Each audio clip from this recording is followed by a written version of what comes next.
Hi everyone, this is the first video for Unit 2. As you can see, the topic is the four sights. So in this video we're going to describe what the four sights are, explain the importance of the four sights, and assess whether the four sights are the beginning of Buddhism. Now I'm almost certain that this topic is going to come up in the Buddhism exam. Why am I almost certain? Because it has in the last 3 years. In 2010 this question was asked: do you think the four sights mark the beginning of Buddhism? That's a 4-mark question. For that we need 2 developed reasons. In 2011 we had this question: explain why the four sights are important for Buddhists, an 8-mark question. We need 4 brief reasons or 2 very well developed reasons to get 4 marks on that. And then in 2012, last year, this question came up: the four sights are the beginning of Buddhism. Do you agree? Give reasons why someone would disagree with you. Now, you need to ask yourself, how confident are you at the moment about answering those questions? What I want you to do is play the video again and again until you are 10 out of 10 confident, because I'm almost sure that one of those 3 questions is going to come up in this year's exam. Okay, so right at the beginning of the Buddha's life, he is described as having a miraculous birth. So Prince Siddhartha, who was later to become the Buddha, is supposed to have, when he was born, been able to speak, and he said the following: I am born for enlightenment, for the good of the world. And then, according to a sort of very poetic story, which is very well liked by Buddhists, he then took 7 steps and lotus flowers bloomed wherever his feet touched the earth. You can just kind of think that that's a bit of myth, and that's fine, that's no problem. The more important part of the story is this bit here. So soon after he was born, his father, the king, asked various people to foretell what was going to be the destiny of his child, and a holy man called Asita said that he would either be a fully enlightened Buddha and this wonderful spiritual teacher, or he would become this great powerful king who would effectively rule the world. Now, as a king, he wanted his son to rule the world. That sounded like a better idea. So the king decided to try and isolate his son effectively from all of the pain in the world, protect him from all of the pain in the world, and also cut him off from any sort of spiritual dimension in life. So according to the traditional story, the king gave his son Prince Siddhartha 3 palaces: one for the winter, one for the rainy season, one for the summer. He also had a beautiful wife called Yashodhara, and beautiful servants, and had a very pleasure-filled, luxurious life.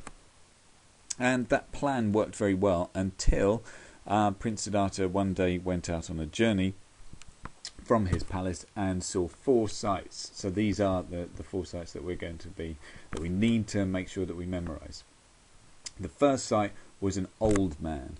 Now, why is that shocking? Well, it was shocking to Siddhartha because he hadn't actually ever seen an old man, according to the traditional story. He'd only been surrounded by beautiful, young, healthy people. And so he never really realised that his own destiny and the destiny of everybody else was one day they were going to get old, and they were going to suffer when they got old, because their strength would fade, their eyesight would fade, your body slowly decays as you grow older. The second sight was a sick man, and again Siddhartha had only been surrounded by healthy people, and so realising that he himself and anybody else could get sick was a big shock. Now, the most shocking sight that he saw was the third sight, which was a dead person, a dead man. He saw a funeral, and this really shocked him because he realised that he and everybody that he loved would one day die. And then finally, the fourth sight was a holy man. Now, I'm not going to say what you put down, what most of you put down as the 4th sight in your mock exam, but most of you got that wrong. The 4th sight is a holy man. And that's important because after seeing these 3 sights, Siddhartha sort of lost his sense of purpose in life, and seeing the holy man gave him a new purpose. And I'll talk about that more in a minute. So those are the 4 sites. So we've met our first learning outcome. Let's go on to the second one. So the second learning outcome is explain the importance of the 4 sites. So what happened after Prince Siddhartha saw these things? Well, he decided to leave his palace and he set off on a 6-year-long spiritual journey. He cut off his hair.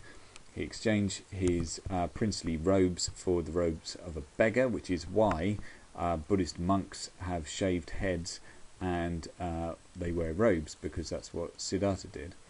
Now, the 4 sites are important because they taught Siddhartha about the problem of suffering, which he had been sort of oblivious to beforehand. He hadn't realised there was the problem of old age, sickness and death beforehand.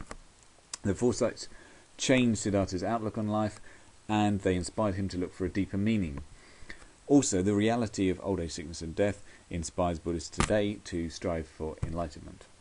So let's look at this exam question again, the C question. Explain why the 4 sites are important for Buddhists. Hopefully, having watched this video up to this point, you would feel more confident about answering that, but I'm going to help you again by giving you a model answer for this question. So, the 4 sites are important for Buddhists because they taught Prince Siddhartha about the problem of suffering, in particular the suffering of old age, sickness and death. The 4 sites changed Siddhartha's outlook on life and inspired him to look for a cure for suffering, Nibbana. If Prince Siddhartha had not seen the 4 sites, Buddhism might never have existed. The 4 sites are also important for Buddhists because old age, sickness and death are as much of a reality today as they were in the time of the Buddha. The story of the 4 sites reminds Buddhists about these realities and inspires them to strive for Nirvana. So that's 2 developed reasons, 8 out of 8. There are no grammatical errors or spelling errors in there. If there were, you would be marked down. So it's really important to spell and use good grammar. Explain the importance of the 4 sites. We've just done that, so we can give that Mr. Power's tick. And then finally, the third learning outcome, assess whether the 4 sites are the beginning of Buddhism.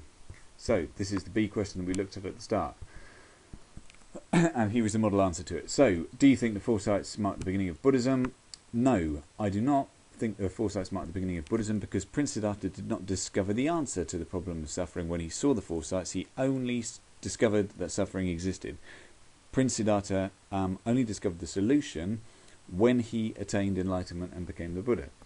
Another reason I do not think the 4 sites mark the beginning of Buddhism is that Buddhism is founded on the teachings of the Buddha. So Buddhism did not begin until the Buddha began teaching. The first teaching of the 4 Noble Truths therefore marks the real beginning of Buddhism. Now you could agree or disagree with that, but that's a model answer on one side anyway. 2 developed reasons. Now this D question, the 4 sites mark the beginning of Buddhism. So it's a very similar question, but we've got to say why someone might disagree. So here I'm going to present both sides of the argument. You can decide which you agree with. I agree that the 4 sites mark the beginning of Buddhism because they taught Prince Siddhartha about the problem of suffering, in particular the suffering of old age, sickness and death. So you can see there's a lot of repetition between the answers. The 4 sites changed Siddhartha's outlook on life and inspired him to look for a cure for suffering, Nibbana.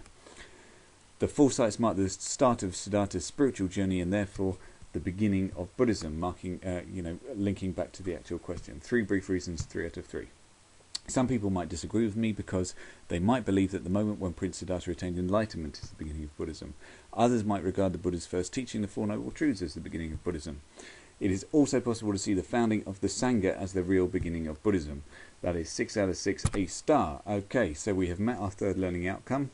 Assess whether the 4 sites mark the beginning of Buddhism. Let's give that a tick. All 3 learning outcomes met. The next video you need to watch is the Buddha's Nibbana. Thanks.